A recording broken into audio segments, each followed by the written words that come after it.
All right, guys. So the final lick that I'm going to show you, it's actually a two-part thing because it's the call and response. It's Christopher's lick and then Guthrie's kind of harmonized sort of version of the response. Now, I think I played his lick wrong, actually. This is how I played it. The beginning of it, it starts out, it bends from the 8th fret of the B string up a whole step and back down. So, and then pulls off to the 6th fret of the B string. So, and then he does from the 8th fret to the 6th fret, he does that 7 times. So, 2, 3, 4, 5, 6, 7. And then he bends that up the 7th fret, I'm sorry, the 8th fret of the B string up a whole step. And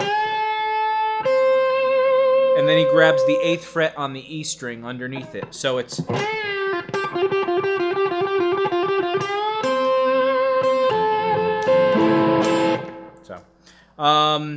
then he gets into the whammy bar section part. Now, I played it 8th fret to 10th fret on the B string.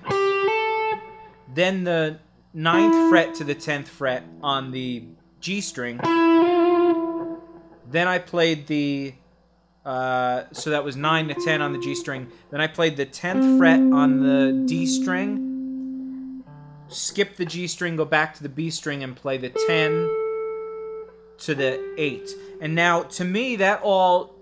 That's what I heard the first time.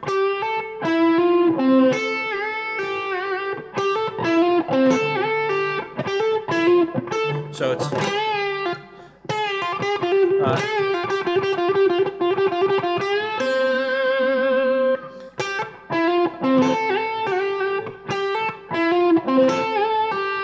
but what he might be doing is playing that 9th... Instead of the 8th fret, he's playing the 9th fret.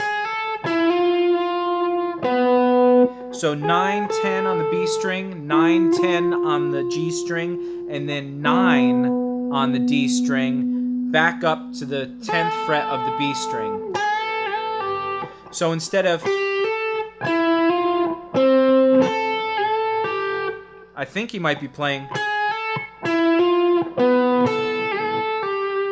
Now, it's very close, and it just adds a little more tension with that second way, the second way of doing it, because that would be the flat 5. So...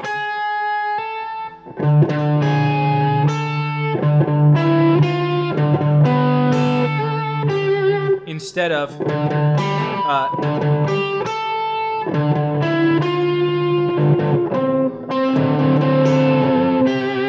where that second way is more within the scale, because the first way is more within the scale. The second way has that flat 5, and then also a major 6. Where the first way of doing it is really right within that pentatonic scale, with the exception of that note, which is the 9th. Or...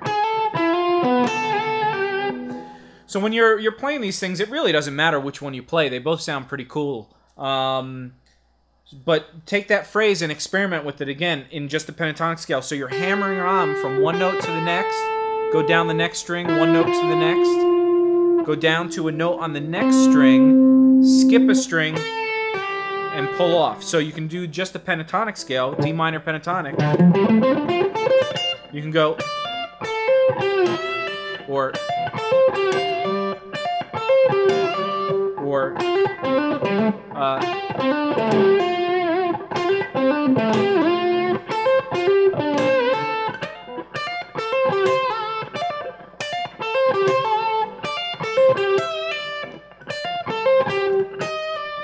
you know, you could just mess around with the notes and just figure out what sounds cool.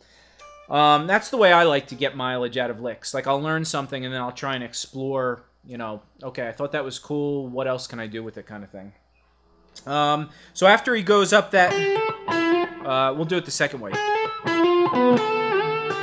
He plays that note, hits the whammy bar like down a half step, and then he pulls. When he pulls it back up, he pulls off. So that's the 10th fret to the 8th fret. So it's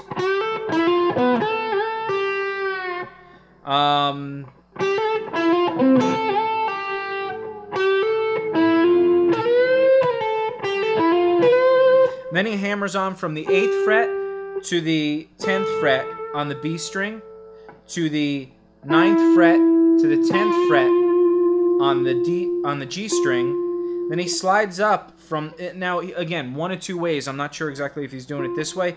Then he slides from the 12th fret to the 13th fret on the B string, and then he walks down chromatically 4 notes from 13, 12, 11, 10 on the B string. So it's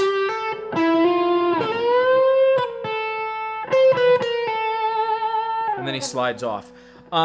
Or he could be doing the 8th fret to 10th fret, then sliding from the 9 to 10, and then just playing the 13, 12, 11, 10 instead of sliding up into that. And then if that's the way he's doing it, I am hearing the half step before that though, so he might be bending that bar a half step when he hits that note. So, I'm sorry.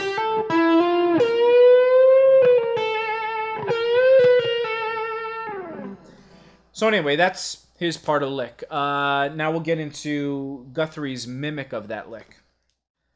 All right, so Guthrie's part of this little call and response thing was really cool because I didn't even actually notice it at first. Again, this is one of those things that I was drawn in by one lick, then I started liking the very beginning lick. And then I liked this one lick that Christopher was doing, and I was working with that, and then all of a sudden I realized that Guthrie did the exact same like call and response thing. That's why it's always fun watching 2 players play together, because good players play off of one another, and not so good players, or I wouldn't say not so good players, maybe players that aren't as experienced are just listening to themselves. They're not even listening to the other person play rhythm. A lot of times they're just, once it's their turn, they're going, okay, I'm going to play this lick, and then keep going, and then they don't even realize what's going on. So what you can do to really improve your playing and improvising is to start doing that when you're playing, and it slows your playing down too. Because if you're just playing a mile a minute and you're doing all these licks and arpeggios and then another lick, you don't have time to think or listen.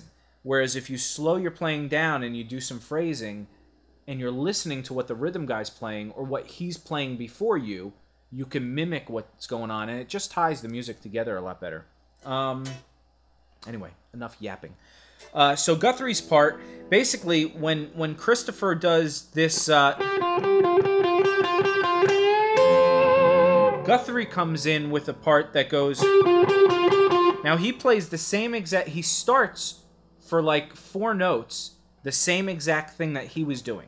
Now Christopher was doing it down here on the B string, and Guthrie starts it here on the G string, so the 12th fret to 10th fret. So, and he might do that either 2 or 3 times. So, or then he goes to the, and again, it's hard to hear because it's so loud, so much going on.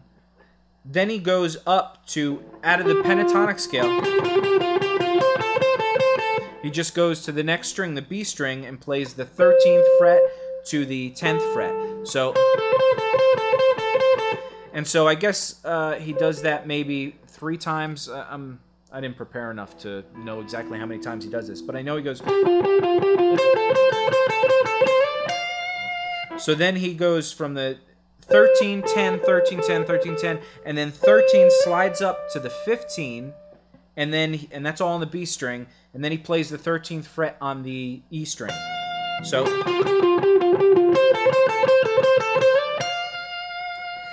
now that's in a perfect world. A true harmony would be that kind of thing. where you have the third note, you're doing minor thirds.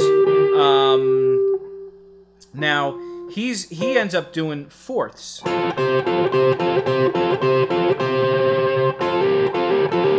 That's thirds, and he ends up doing,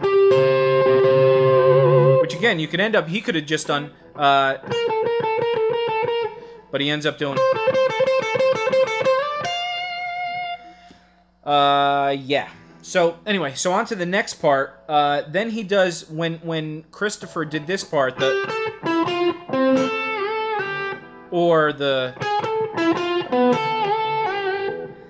Guthrie does, and instead, well, he does this, and that's the 15th fret to the 17th fret on the E string, 14 to 15 on the B string, and 13 to 14 on the G string. Now, Christopher does it kind of in a... I'm sorry. So it's more of like a 16th note with a rest, with an 8th note rest. And Guthrie does it just pretty much straight 16th notes.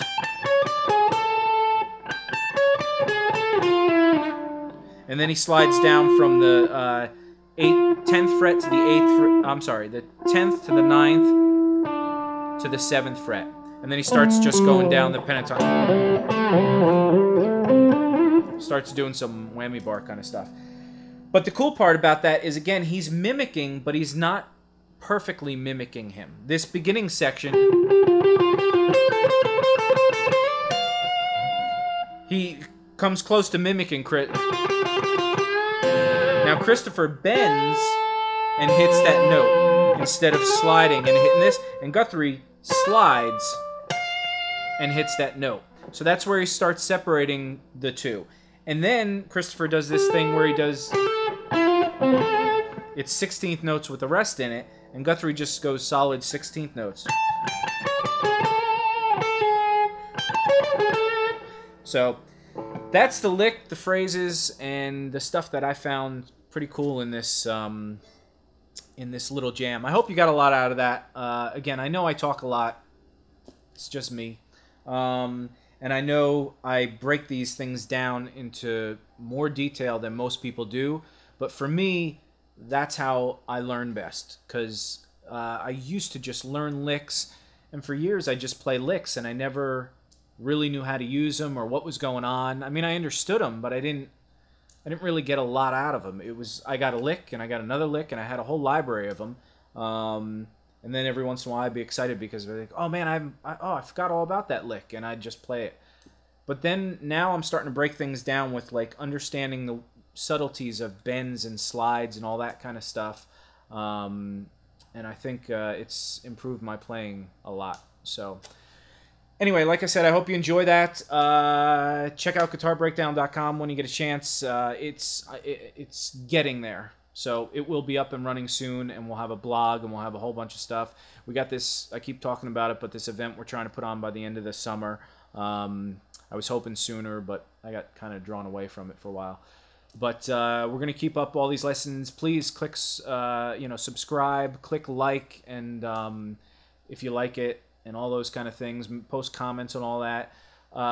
Because all that stuff really does help us. It helps us let us know that, I keep saying that you guys really like this, and I know there's a bunch of guys that are following us, and I really appreciate you guys coming back and watching these things. And I appreciate all the questions and the comments and the suggestions on lessons. A bunch of people suggested the Alan Holdsworth, so I got to one of those. I'm going to try and get to a few more.